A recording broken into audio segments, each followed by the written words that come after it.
You're tuned into the Fresh Ice Hockey Podcast, brought to you by Zeno Pucks.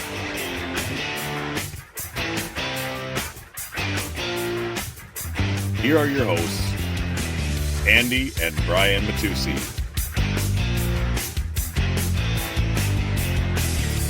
It's that glorious time of year again, the start of the NHL hockey season. Welcome back to the Fresh Ice Hockey Podcast. Andy and Brian here with you as always, and this is the start of our third season doing this podcast. And it's kind of weird to think about that we've been doing this going on 3 years now. It's kind of weird, but pretty excited. Brian, how you doing, man? I'm great. It's good to be back. It feels like summer. You know, as a kid, when you're enjoying summer break, it feels like it's never long enough. And with hockey, it's quite the opposite. As soon as the season ends, there's like 2 weeks where I enjoy the summer. And then after a while, I'm like, all right, I'm ready for the hockey again. But the time off was much needed. The resting on Sunday mornings instead of getting up early to do the show is nice. We're actually doing this one on a Saturday night, so a little bit different than normal. But it's good to be back. I tried my best to stay away from as much hockey news as I could this summer, unfortunately, because of the team I cheer for. That kind of hit a roadblock in the last few weeks. But for the most part, I tried to kind of stay out of the loop, I guess, which is maybe counterproductive, but I just wanted to really enjoy summer and enjoy life and not constantly have my brain wondering what's going on in the hockey world. So for the most part, I feel like I did a good job, but in the same light, I'm glad to be back and I'm ready to be back and get this season going. So it's good to be back.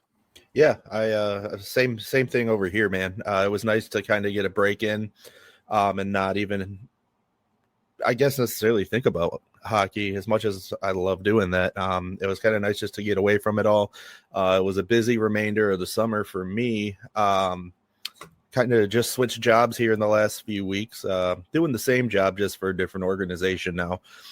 So it was a little chaotic getting everything squared away and get the ball rolling with that. But it's been good so far. And it was a nice, relaxing summer. We got to see our parents came up from Arizona. Got to see them.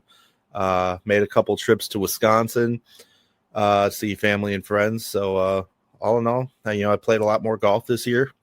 I didn't get any better, but I definitely played a lot more.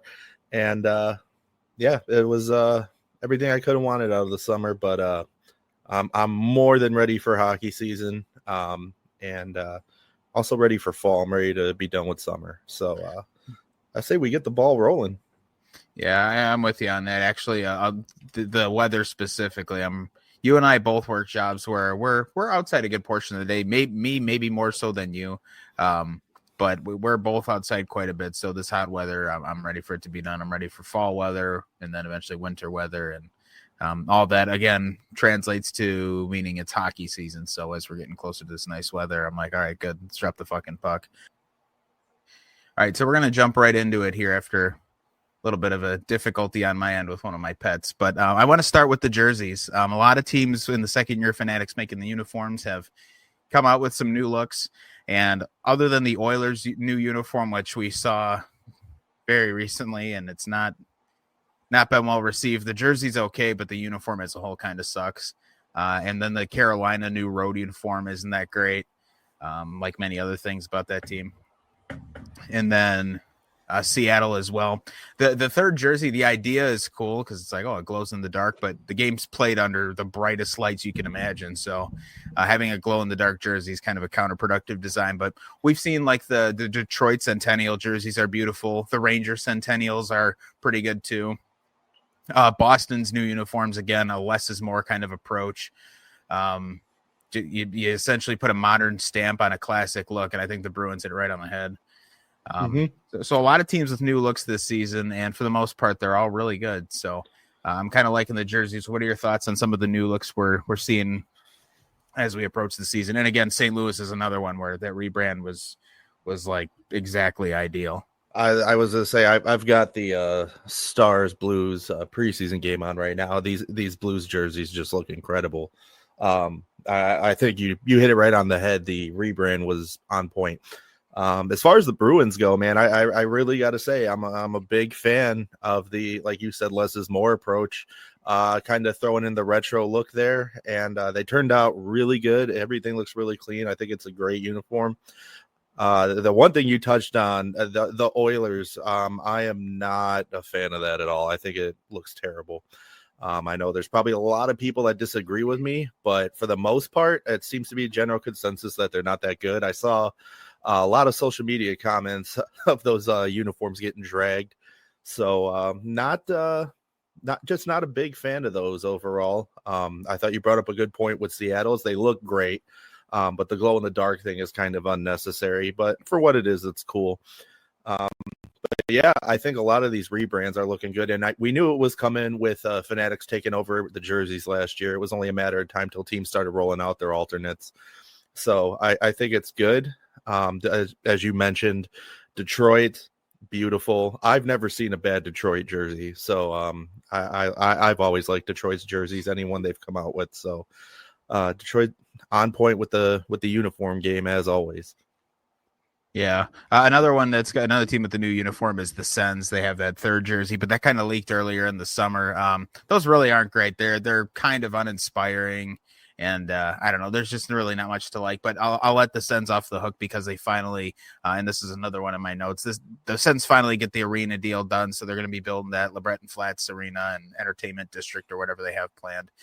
So they'll be able to get out of Canada and actually into downtown Ottawa where they can hopefully see an uptick in fans and I mean, Canadian teams generally don't have issues drawing fans, but as we saw in years past, the Sens were covering up sections of seating in their arena, and I don't know. It was kind of messy. It's never really been a great fit out in Canada. Everybody's, Sens fans will be the first to complain about the drive out to the arena. Especially in its infancy, there was really nothing out there. From what I understand, it's still not that great. So to get into downtown Ottawa for the Sens, yeah, I'm not crazy about their jerseys, but I think the fans will take getting the arena they want as a win. So I don't know the financials of it all. I don't know how that side of it looks, but as far as the arena itself, at least they finally have one. And I believe the Flames, I don't know if we've discussed the Flames arena situation or not. And truthfully, it's been so long since we did a show. I don't even remember if they have something set up yet, but the Flames are building a new arena as well. That's going to open in fall of 2027. So again, two Canadian teams that badly needed a new house, new home. They're going to get it. So the Saddle Dome, especially the Saddle Dome, such a dump. Yeah, man. So everything I've seen about it, I've just, everyone's exhausted and ready to move on. It's got an iconic look, but people are ready to be out of there. I was to say it's one of the lousiest arenas in the league at this point, and this is long overdue, and it's long overdue for Ottawa too. I mean, Ottawa's got a very devoted fan base, and the fact that they're having issues drawing fans to their arena tells you everything you need to know. And it's not a team problem; it's an arena problem. So I think this is a good thing for Ottawa, especially. The Flames never really had trouble drawing fans, even though that arena is a dump. But having a good place to play is such an instrumental part of any sports organization. And, you could look into the NFL because this is a football podcast, as we always say. And with the Cleveland Browns, I mean, that stadium is just so horrendous and run down. And they have, for being as horrendous of a team as they are, they have such a diehard fan base, but they, that stadium doesn't sell out all the time. And I think a large part of it's because it's not that nice of a stadium. Yeah. No, I mean, it's been a long time coming. Like you said, the Flames could use a barn. The Saddle Dome's just so old. And again, the Sens, the issue maybe wasn't necessarily the arena itself, but more so the fact that it's just not in a convenient spot at all. So it's good that those are getting done. I want to move over now to start getting kind of more to the logistical side of this game as far as contracts and stuff go. We'll start with the Calgary Flames, actually. We just mentioned them in their arena. Sens in the last couple of weeks have signed players to some extensions. So Connor Zary locks up a 3-year deal, $3.775 million cap hit. They also extend their captain, Michael Backlund, just a couple days ago. 2 years, 3.25 per year. And probably most notable, Dustin Wolf, their young superstar in the making goalie, 7 years, $7.5 million per season for him. That's the Flames taking a bet on a goalie, but again, a goalie who, in a small sample size, who has proven himself very well. And again, in the world where the cap's going up, this is probably not a super steep risk for the Flames anyways. And for a young player like Wolf, he gets his generational wealth right away in this contract, and now he can just focus on playing the hockey. So for the Flames, a team that just missed the playoffs last season, and we're talking just missed the playoffs, they get some guys locked up, and again, the less questions you have heading into a season, the better. So this is really good for Calgary.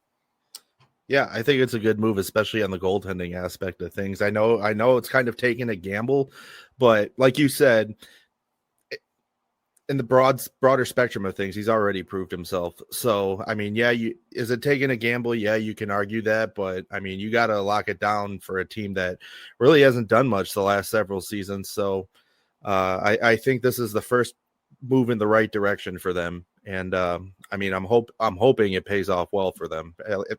As a guy who's not a Flames fan. Yeah. So just, and again, hopefully the Flames this season has a little bit of has less of a sour ending for their season this year, because last year they got so hot right at the end too, and made that mad push and just didn't have enough in the tank and enough games on the schedule to catch the Wild. So for them, it's like, all right, we were that close. Can we recreate that magic again with another year of experience under our belt, and again another year of experience for the young players that are continuing to develop in their system? Maybe with minimal changes is still enough to get them back into the playoffs. This isn't a terrible team, so I'll be fascinated to see how that goes. But we'll talk more on their playoff chances and stuff when we do our Western Conference preview next Sunday. I'm with you. All right. So we're going to get into some bigger contract issues here now. We'll start out in Colorado. The Avalanche, Marty Necas reportedly is not negotiating with the Avalanche on a new contract, and they're, I guess, essentially is looking for a way out of town, which for the Avalanche is the worst possible ending to what has been a series of unfortunate events for them between the Landeskog. Help me, God, the Rantanen trade. Landeskog. I was looking at his name on Puckpedia as I started to say that, so screwed that up. No, that's one of the bright spots for the Avs is that he's back. But yes, they really fumbled hard with the Rantanen trade last year. He ends up on a divisional rival, knocking them out in the postseason. And the player they got in the trade for him is as well regarded as Marty Necas is. For him to not want to stay in Colorado now, boy, this has really exploded in the Avs' face. We sang their praises last season when they finally fixed the goaltending woes, and then they go out and donate Mikko Rantanen to a divisional rival by,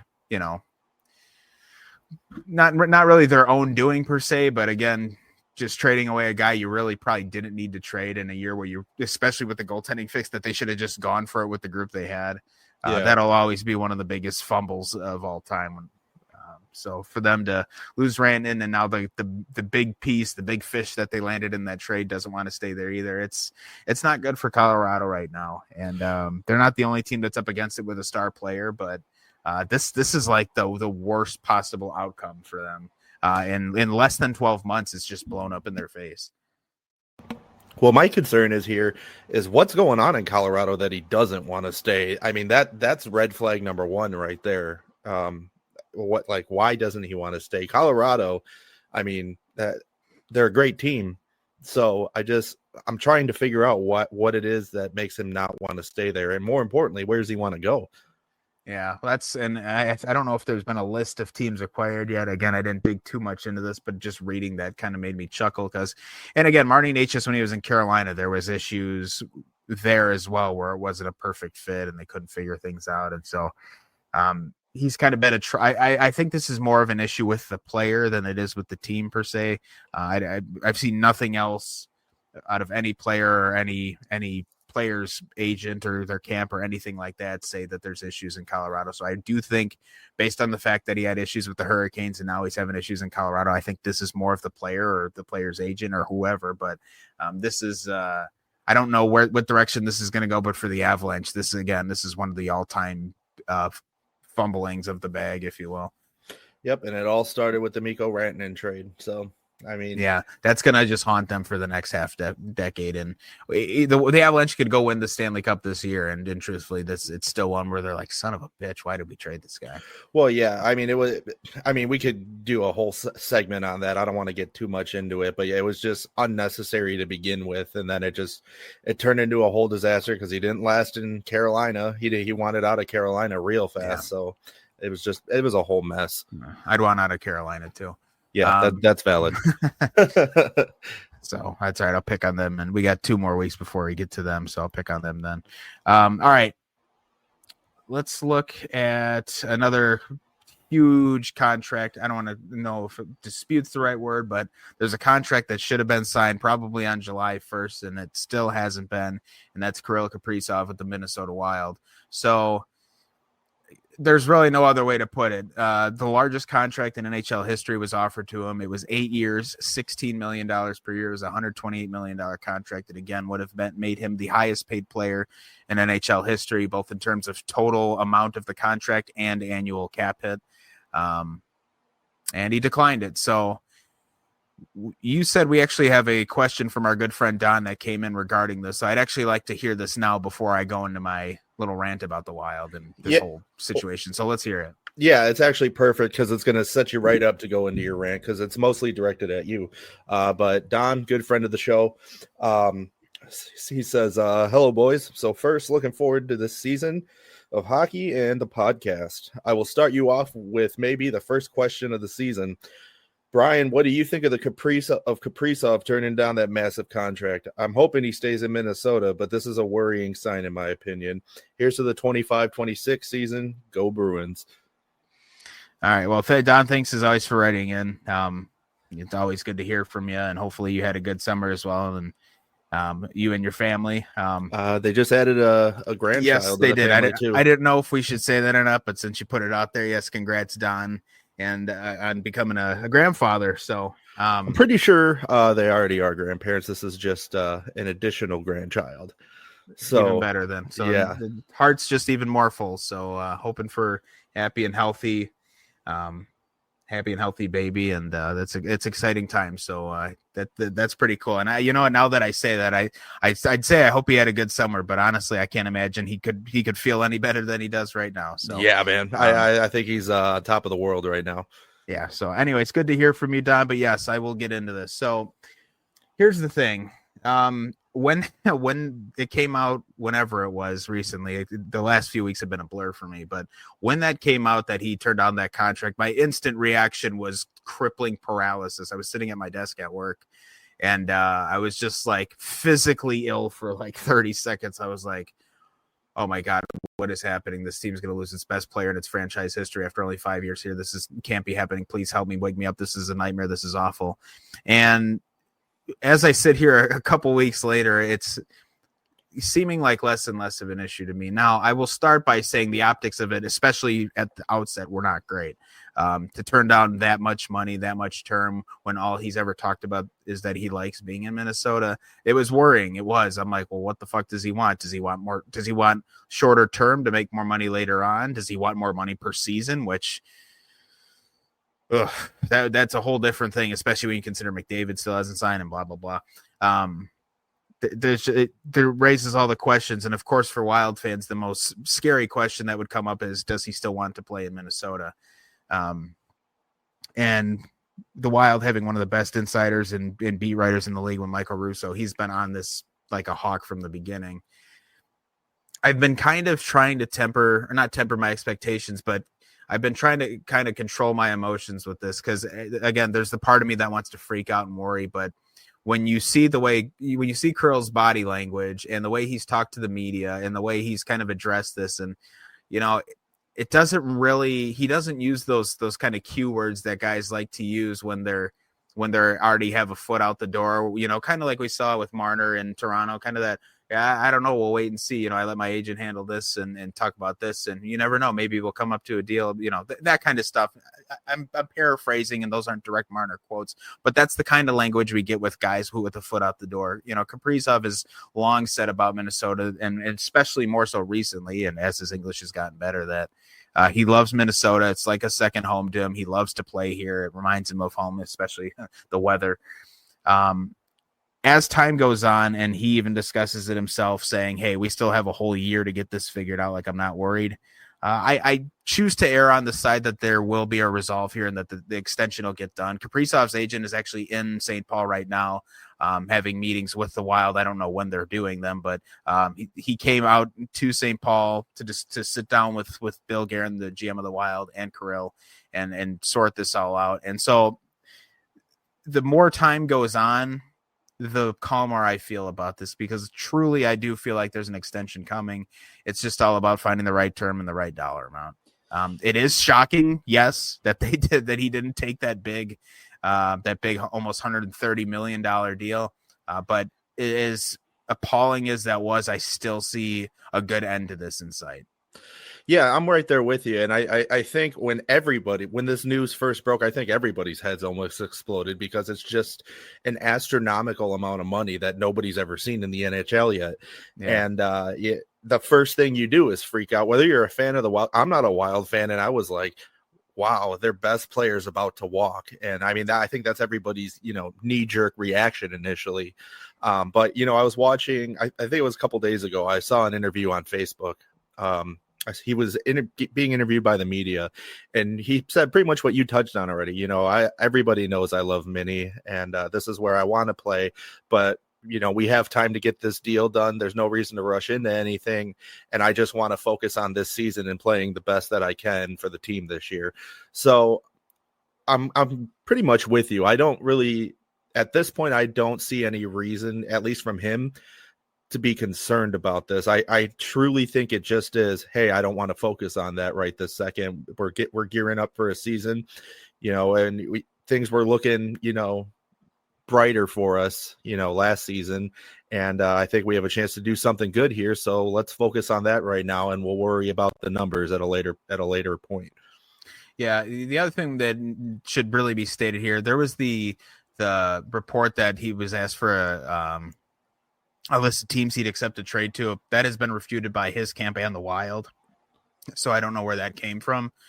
But and again, this is another show I want to shout out. Worst Seats in the House with Michael Russo and Anthony LaPanta. They do a really good job covering the Wild. And I want to just shout them out, because I follow Russo in his writing religiously when it comes to this team. But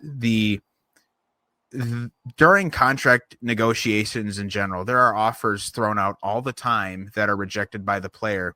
But what Russo said is normally we don't hear about that stuff. That stuff doesn't make it out. And I think Elliot Friedman mentioned this on 32 Thoughts as well. These negotiations, this kind of stuff happens all the time. People turn down money. Now, nobody's ever turned down a contract like this, but the point remains is that during negotiations, there are numbers and terms thrown out there that are turned down by one side or the other, and it doesn't make it out into the public. And given the scope and the kind of player Kirill is and the magnitude that of him leaving would be, I can understand everybody's got to get that clickbaity article out there, or, oh, he's going to go to this team or this team. But normally that kind of stuff doesn't make it public. And Russo claims he knows who the person was that leaked it out, that Kirill turned that contract down.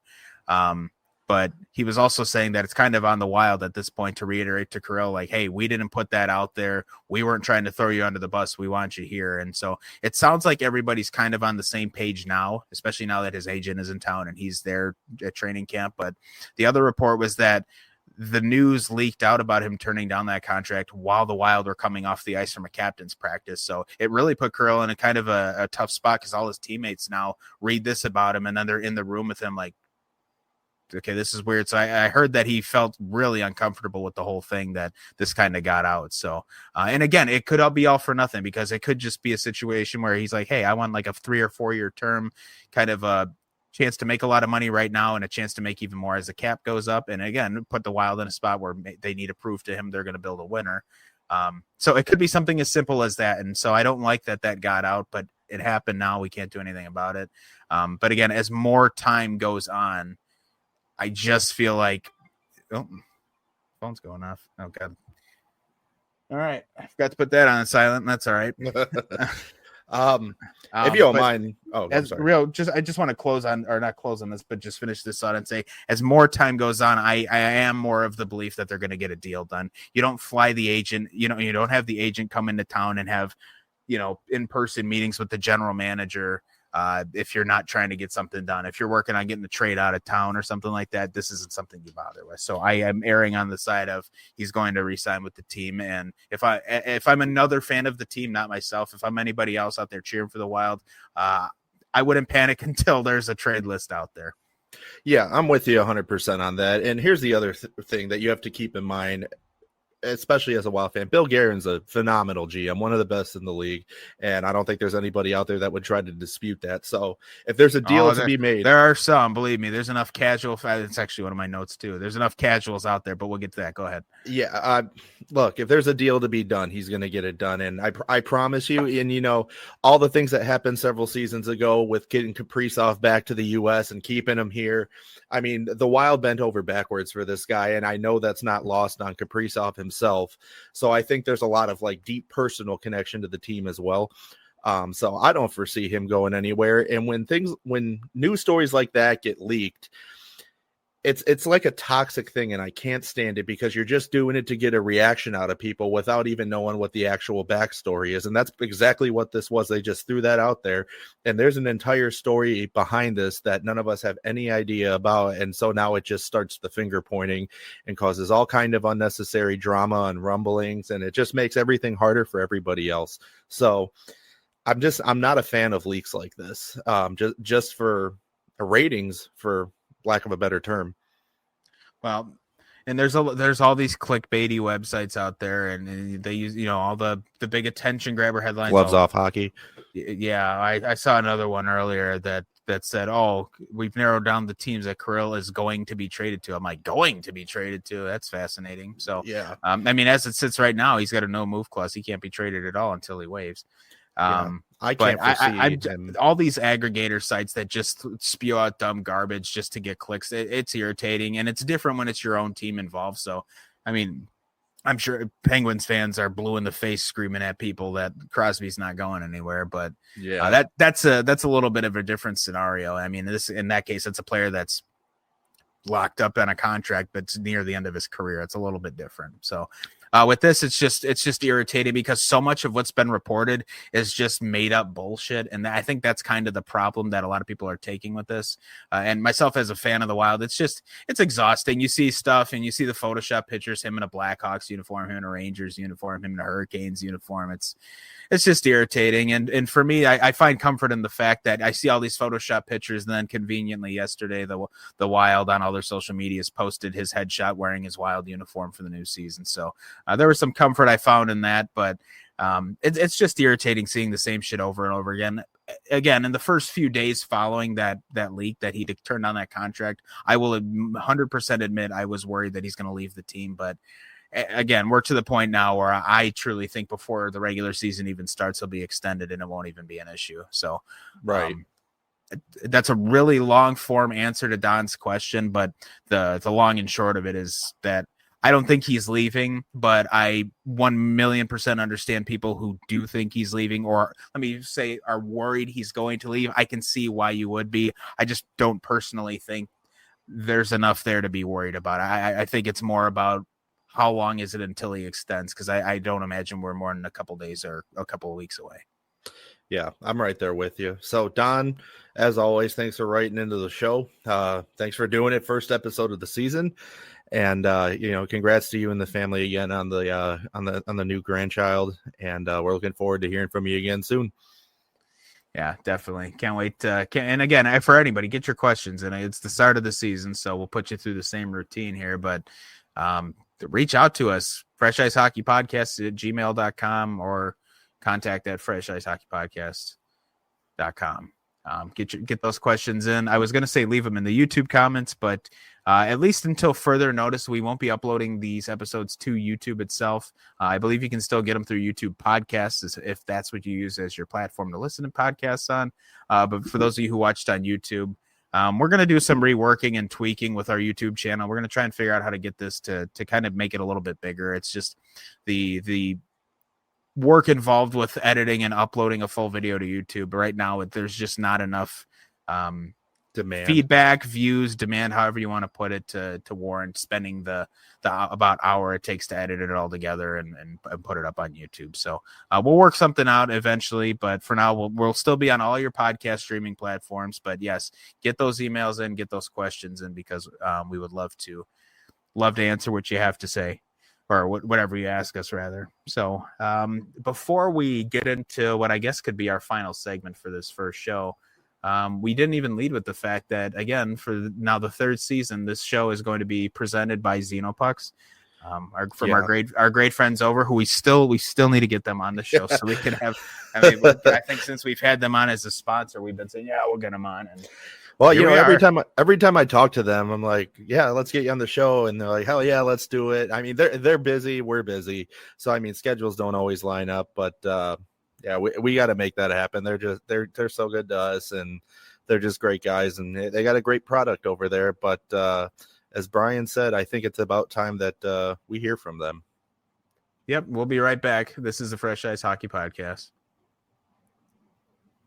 It's hockey season, and you're looking to work on your stick handling or maybe even your shot, but ice time just isn't an option for you right now. Luckily, our buddies over at Xenopucks have got you covered. They've developed an elite off-ice practice puck that, in addition to looking like the real thing, is the same size and weight as a regulation hockey puck to give you that authentic feel on the end of your stick. It works better than other off-ice practice pucks on almost any surface, whether you use it on hardwood, carpet, concrete, or even asphalt. Xenopucks glide like a real puck on ice. So if you're looking to improve your game without setting foot on the ice, head over to www.xenopucks.com and get yourself a puck. Check out their merch selection and be sure to follow them on Instagram at Xenopucks. All right, and we are back. So yeah, again, thanks again to Xenopucks for sponsoring the show. Yeah, hopefully we do get those guys on. So we got to start. We're going to be talking about it. We got to be about it. So, all right. Blue Jackets corner, first one of the season. We'll really, again, dive in depth with the Blue Jackets when we do our Eastern Conference preview as well. But why don't we cap off this first show with a little Blue Jackets corner? So good summer for the Jackets, I thought. Bringing in Charlie Coyle again was a move that I was a big fan of. Miles Wood coming over again. It's just bolstering that center depth as this team just missed the playoffs last season. I think having a little bit more strength down the middle, specifically with a guy like Charlie Coyle, who really can play on any of the four lines you need him to on a given night. I think this is going to be a good move for the team. I'm ready to see what Jet Greaves does with the net. It wasn't a super busy summer for the Jackets, but again, less is more isn't necessarily a bad thing. They still have $13.5 million in cap space they're playing with. So right now it's all house money. I think more than anything, a good start to this season is going to be what makes or breaks this team. Yeah, I'm with you 100%. I thought they had a good summer, and I obviously echo what you said about Jet Greaves. I've been probably the number one supporter for him taking the net for the last at least season and a half in Columbus, just because of what he's done in Cleveland. And every time he comes up to Columbus, he proves himself. So I think this is finally his moment to shine. But I'm also expecting several guys to have, I don't want to say big seasons, but good seasons nonetheless. I'm expecting a lot out of, KJ, Kent Johnson, Adam Fantilli. I mean, he's going to be one of those guys that just ages like fine wine. As long as he stays healthy. So I'm looking forward to see what he does. And I'm really hoping we get to see Luca Del Bel-Baluz get an honest shot at being on the Jackets lineup this year. Because, again, he's another one. Every time they brought him up last year, he held his own and looked like he belonged there. So I think that's a guy that you got to give a shot to this year. Yeah, I think the Jackets are in a good spot too. I feel like this is a playing with house money kind of season. Now, I'll go back to Jet real quick because I mentioned having a chance to take the net. From the early rumblings, it sounds like this is still going to be Elvis's net to start the season. We'll see how long that lasts. I don't envision it being very long if this year is anything like last, but we'll see what happens. As far as the team goes, though, this is kind of a prove it year for them. Again, a lot of really young talent on here, but again, they bring in a guy like Charlie Coyle to kind of help tie the whole thing together here. But look at the guys on expiring deals here. Or the RFA specifically: Cole Sillinger, Yegor Chinikov, Adam Fantilli, and Mikhail Putia even as well. I mean, you have a couple of young guys who are on the final year of their deal and looking to get their first big contract. So I'm looking for a guy. And again, Fantilli is a guy that you're probably hoping has his big breakout year this year. He had a fantastic season last year. I don't think anybody would complain about the year he had. He showed strong signs of development in every facet of his game, but I think this is the year where he needs to have that big breakout, explosive, like 80-point kind of season. And I think he's more than capable of it. And with this group, I don't think it's impossible. I think he's going to have to be the driving factor behind a lot of the points he scores, but with the right talent around him, guys like Kent Johnson and Kirill Marchenko and Sean Monahan, I think with the right group around him, I don't think it's asking too much. But again, the team, I don't think anybody has grandiose ideas that this is a Stanley Cup contender, but they're in a spot where people are like, hey, show me what you got. See if you can take that next big step forward. And with guys on the final year of their contracts looking to make big money, I'm hoping to see some huge performances from these guys so they can earn those deals. Yeah, absolutely. And remember, this team last year missed the playoffs by the skin of their teeth. You couldn't have cut it any closer than they did. Yeah. So, and last year they were a team that nobody was expecting to do anything. If I remember correctly, when we did our season preview for them, we had them finishing bottom of the league, and they literally missed the playoffs by one game. So yeah, they very much could have been there for sure. Absolutely. They really turned it on. And, like last year with the tragedy that preceded the season with the loss of Johnny Gaudreau, that team really came together. And I'm such a firm believer that all sports teams thrive off of, tragedy, as sad as it is, but it really brings everybody together and really forms that sense of camaraderie. And it really showed with Columbus last year. So given what they did and how they finished the season last year, I'm thinking that, they've got a good shot if they can put everything together the right way. They have a legitimate chance this year. And I think, like you mentioned earlier, Charlie Coyle is going to be a big factor that, and, I loved him when he was in Boston. He's just, obviously it's his hometown team, but he's got that great, first of all, like you said, he can slot in on any of the four lines you need him to. Play both sides of special teams too. Yeah, absolutely. And on top of that, he's got that good veteran presence you want on a team with all that young talent like that. He's exactly the kind of guy you want on the ice with them. And he's a real good locker room guy too. So I think this was an excellent pickup for Columbus. And I'm truly excited to see what this team does this year. The last time the Wild won a playoff series, Charlie Coyle played for them. Yeah, there you go. been a long time. Holy shit.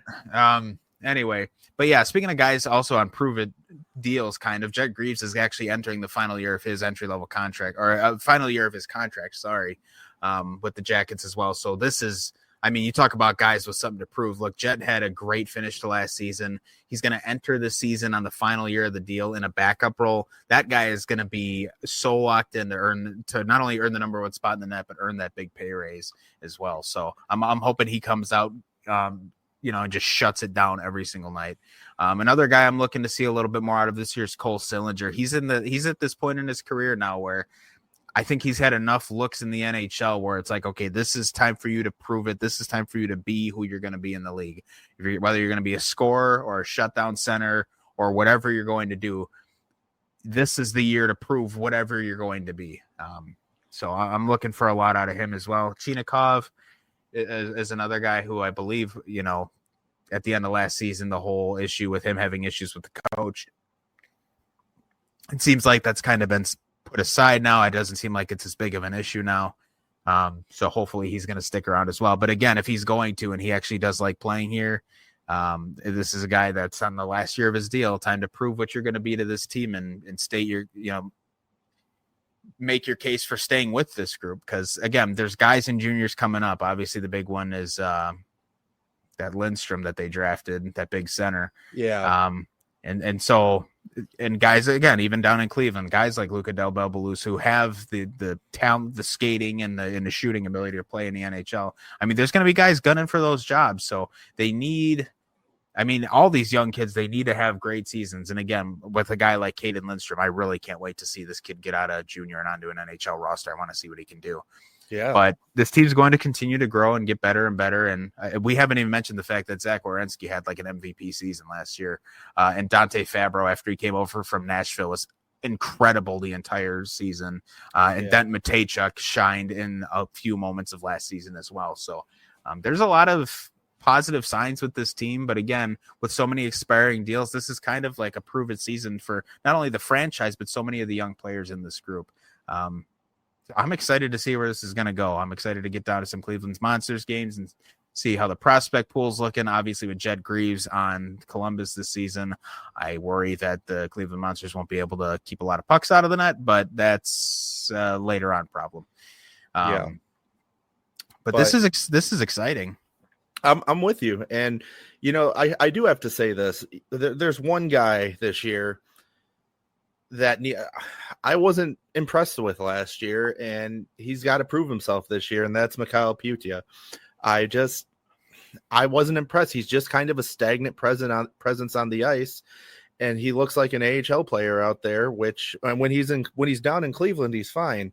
But whenever he's up in Columbus, I'm just never impressed by him. And I'm not saying he needs to be a superstar level player, but I mean, you got to prove that you deserve the spot that you've been given. And I just think that there's better options than Putia right now. So, and I'm not knocking him, but like you said, a lot of guys got to prove themselves this year. And I especially think he's one of them right now. Well, the reality, I disagree a little bit there just because I don't think this is a player that's designed to be a superstar player. I mean, the guy plays, 13 minutes a night. This is a more of a depth player. Now in the AHL, he does look like a lot better. He's a really gifted skater, which I think helps him a lot, and especially in the minors, because it's a little bit more of a physical brand of hockey down there. So a guy like him who can dance around the ice gets himself, his play style and skating ability lends itself to more scoring chances in a league like the AHL where there's more checking. If you can get around those guys, you can get yourself some open ice pretty quickly. In the NHL, the style of play is just a little bit different, and I think that lends itself to him again being more of a depth role forward. So we have a little bit of a disagreement there, but right, which is fine. Again. Yeah, that's not to say, though, that you're wrong in that. I do think a little bit more out of him wouldn't be too much to ask against. Well, and I'm not saying he sucks 7 points in 47 games. Again, when you're playing 12, 13 minutes a night, you really should be putting up a little bit more. But I don't know. Time will tell. I'm just. I don't know. I don't want to dog on the guy too hard because again, he's utilized more as a depth forward, anyways. Well, and I understand that. And like I said, I'm not saying he sucks. I'm just saying I want to see more out of him because I just haven't been impressed by what I have seen. Yeah. One guy, and we'll talk about him now that we really should put more of a focus on as well as Ken Johnson. Yes. Look, it's no secret the kid can play. 57 points in 68 games last year. He took I thought was a huge step forward. His first full season in the league a couple of years ago, 40 points in 79 games. That's a good rookie campaign. Then 23-24, only 16 points in 42 games. I believe he was up at that. Yeah. Cause that was the season he was all over jumping up and down from the minors and kind of wondered, okay, is this kid going to play in the NHL or not? But last year, again, I think dealt with some injuries, but then got essentially what was more of a full season and really proved his case for staying in the NHL. I mean, between his skating and his unbelievable shot, this guy's a number one power play, half wall kind of guy where you just want to get the puck to him so he can rip it. So I'm excited to see what he can do. But in the same light, he's got to be good this year. He probably, if you made me pick, would be my pick for their leading scorer this season. And I think for them to have any level of success, he's going to need to put up again, like Fantilli. I want him to have a big season. This is another guy who's probably going to need to have like an 80 or an 85 point season. And I think again, the sample size isn't really there to prove that he can do it, but just physically watching him play, I don't see why this guy can't score at a point a game pace. He's an incredibly gifted hockey player.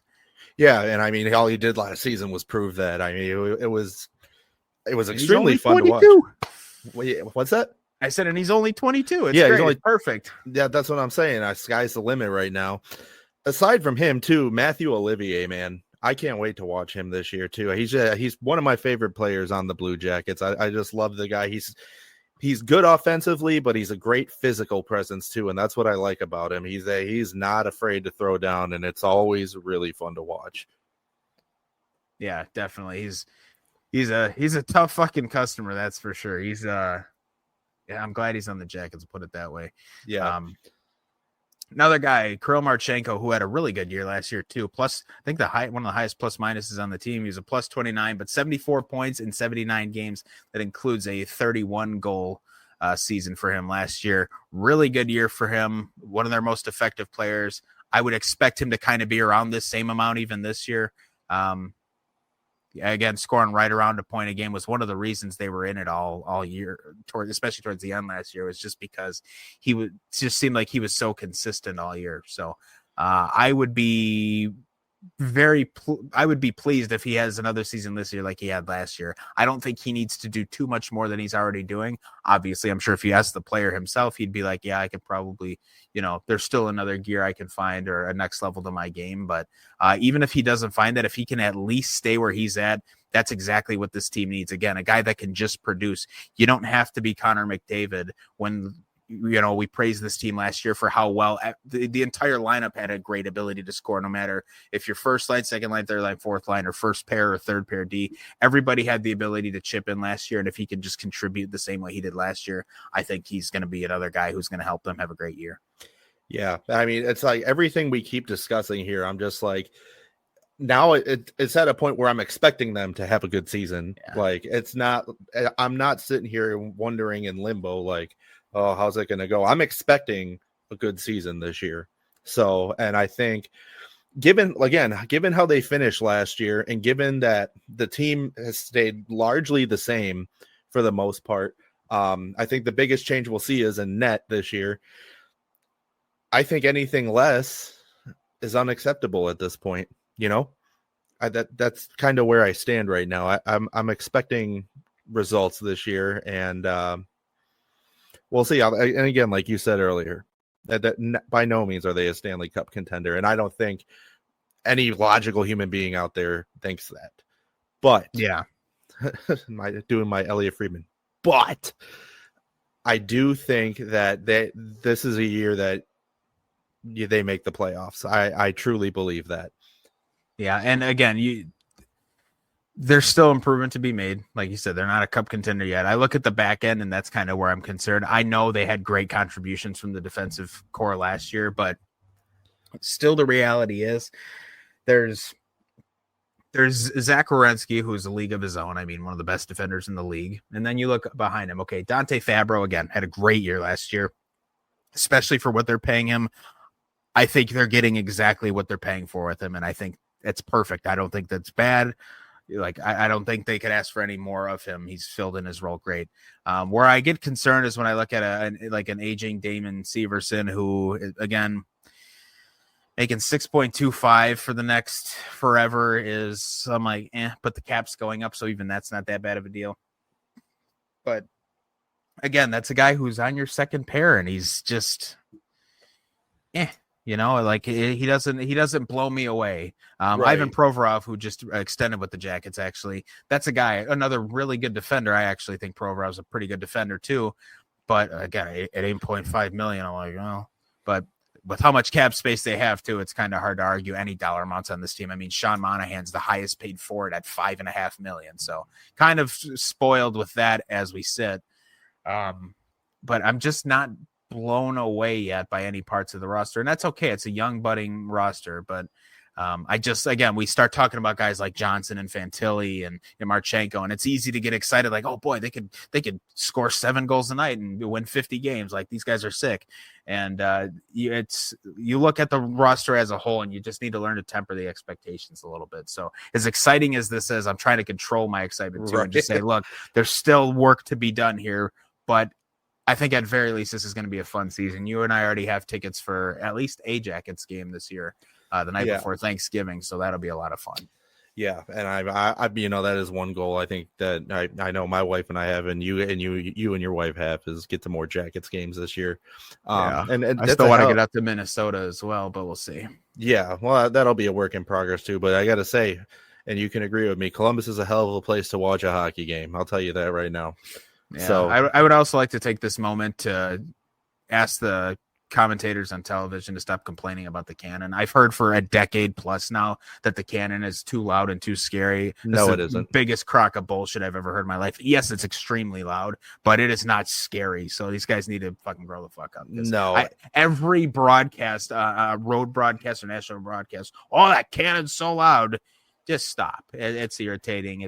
That bit is so worn out. It's ridiculous. yeah, and it's fun. It's exciting, and it's unique too.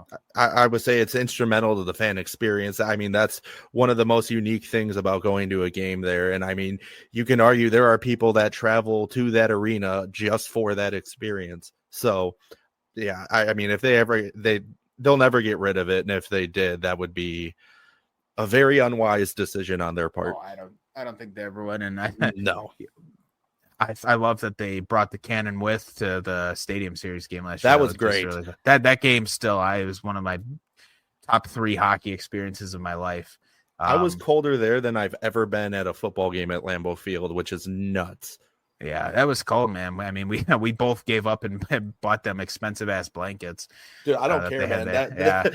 That was worth every $5 dude, for and it was fucking worth blanket there, and it was worth every cent. Yeah, dude, I don't give a shit. I would have bought 3 of them. Yeah, I was just gonna go lay on the grill. Honestly, I was getting too cold. Yeah, but it was rough, but it was worth it. We made it through. That was a lot of fun. I would say, really, for me, truthfully, the only experience that's topped that was the very first Wild game my wife and I went to. Yeah. And even then, that's still a really close second. That Stadium Series, it was just insane. But the Wild game my wife and I went to the first time we ever went to Xcel Energy Center was a crazy game. They tied it late, won in an OT. A lot of things went right that night. Ironically, that game was against the Blue Jackets. Yeah, well, and I mean that's the game that I would argue. I mean, I remember you've always been watching the Wild as long as you've been watching hockey too. But I would argue that first game you guys went to is what solidified your fandom as Wild fans. Yeah. So I would say if I had to put another in my top 3, you and I went to a Bruins and Blackhawks game about 10 years ago. And that was the first NHL game I think either of us ever went to. Yes, it was.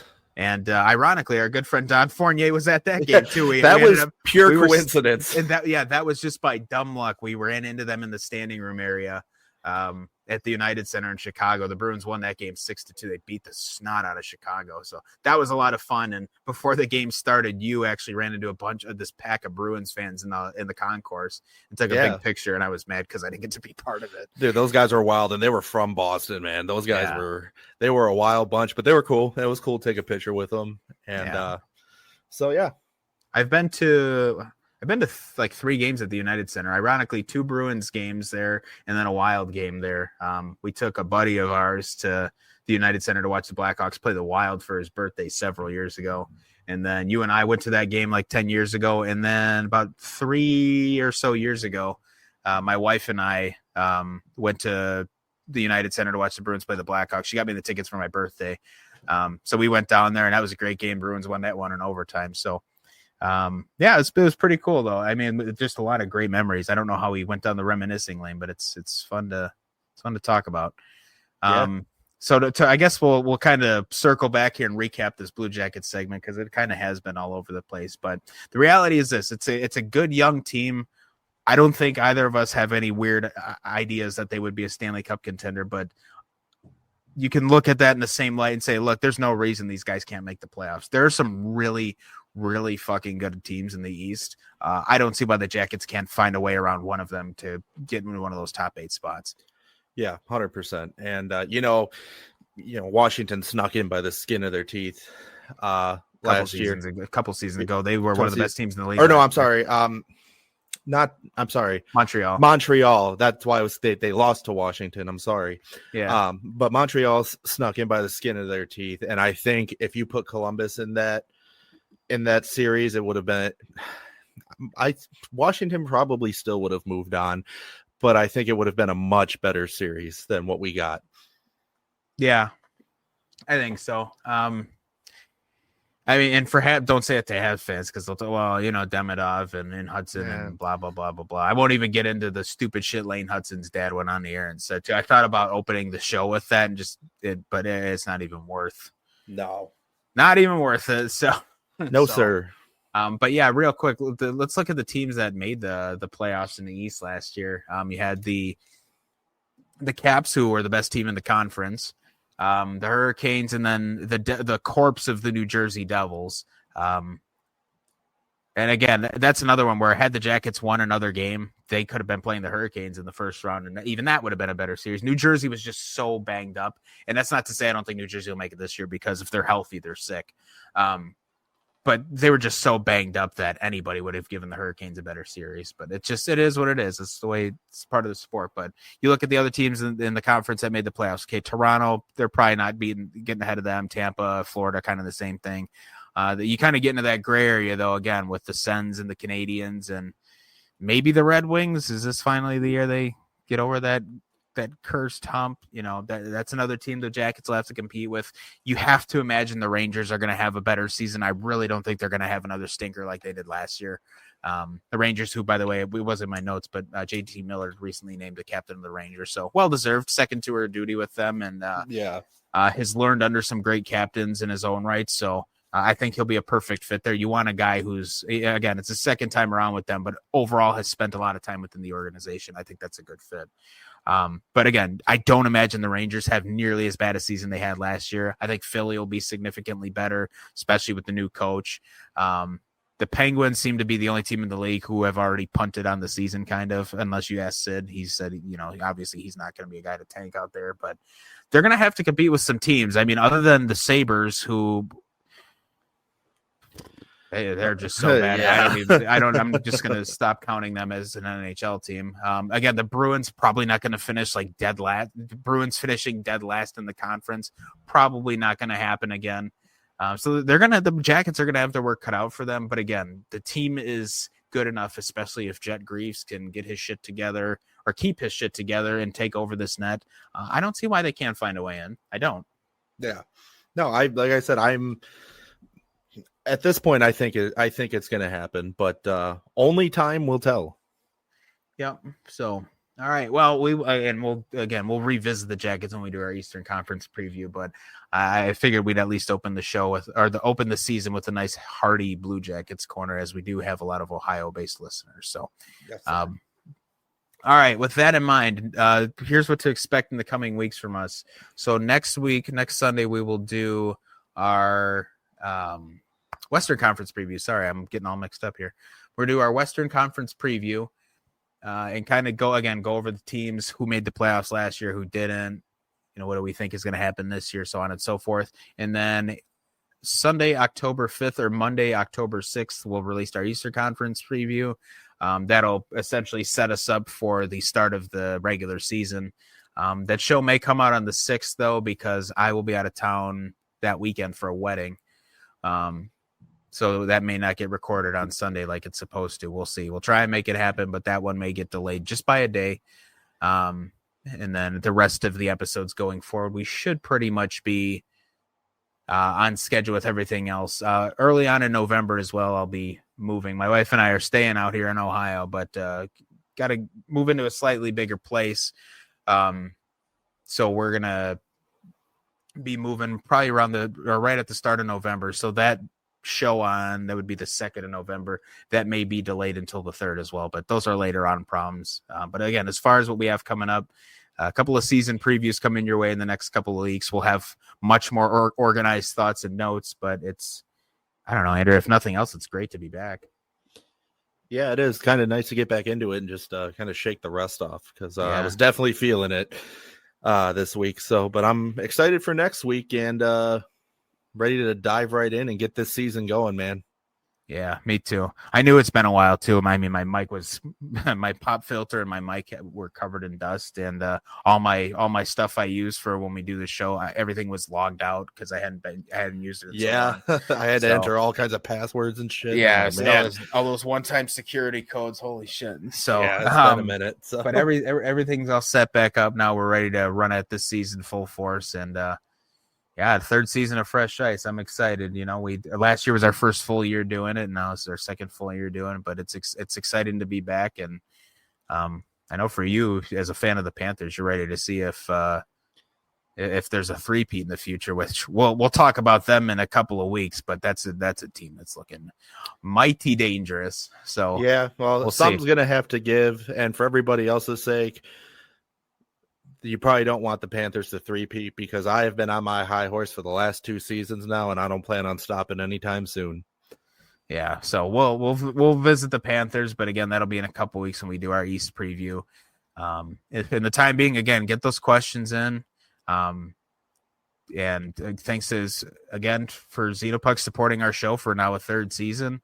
It's exciting to work with them, and I'm just tired right now, but I'm excited to get going. We're recording this. It's 10 p.m. right now as we're wrapping this up. I'm just tired. It's been a long ass week, but it's good to get back on the mic. It's good to talk hockey again, and I'm ready for this season to start. I wish it started tomorrow. Yeah, me too. But excuse me, preseason's here, so let's enjoy that while we can. And before you know it, the regular season will be here. We will be back with you next Sunday, same time, same place. We'll see you guys next week.